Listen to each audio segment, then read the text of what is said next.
Hi, I'm teacher Aparna. I will give you some extra knowledge related to the topics. Can you imagine you were one among the passengers when the train was crossing the suspension bridge which had the cables broken?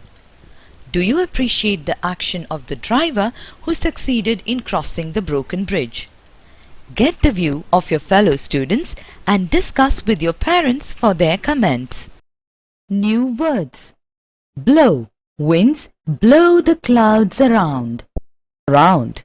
The boys are running around the tree. Adventure. Mountaineering is very adventurous. People. The people of the town gathered in the square. High. The mountains are high. Around the world. Which is the most interesting place you have visited? How did you go there and return? Have you travelled by different means of transport? Is there a mode of transport that you would like to use? Around the world. That evening they were on the train from San Francisco to New York, which was 3,786 miles away. In 7 days, the train would take them from the Pacific to the Atlantic Ocean. The train steamed through California at full speed.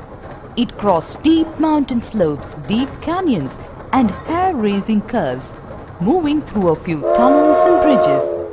Suddenly, the train slowed down as a herd of buffaloes charged across the railway track. The train was forced to stop till the procession passed like a great brown river. The herd took a full 3 hours to cross the tracks. Night had fallen by the time the train could move again. The train headed for the steep mountains. This was the most difficult part of the journey with its winding roads. They passed the highest point of their journey, 7,524 feet above sea level.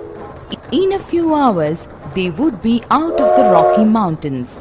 After the passengers had taken their breakfast, the train gave a shrill whistle and braked with a jerk and came to a halt.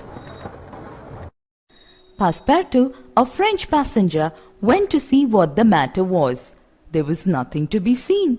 The train had halted in the middle of nowhere. There was no station in sight. He heard the signalman say, "The train can't go on. The bridge near Medicine Bow won't support the weight." It was a suspension bridge and some of its cables were broken. The driver of the train said, "Perhaps there is a chance of getting across the bridge by letting the train proceed at maximum speed." "All aboard," said the conductor. The passengers got on the train and the driver reversed the train for nearly a mile. Then he gave another whistle. The train began to move forward so fast that it was frightening. The passengers had the feeling that the train was not resting on the tracks, but was floating through air. As the engine shrieked and the train shuddered, they were over the bridge in a flash. As soon as they passed over the Medicine River, the bridge crashed down into the raging waters below. The train continued its course that evening without interruption. As the train moved forward the next day, it was suddenly attacked by hundreds of Sioux Indians, a tribe of native Red Indians. Many of them appeared from all sides, jumped onto the moving train and pulled themselves up the steps. They were armed with rifles.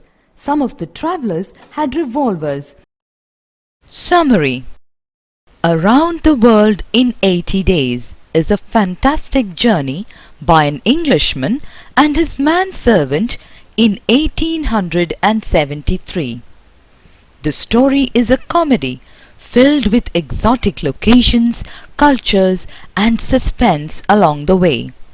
Phileas Fogg, an Englishman, with his French manservant Passepartout, created an unusual pairing with their distinct cultural backgrounds.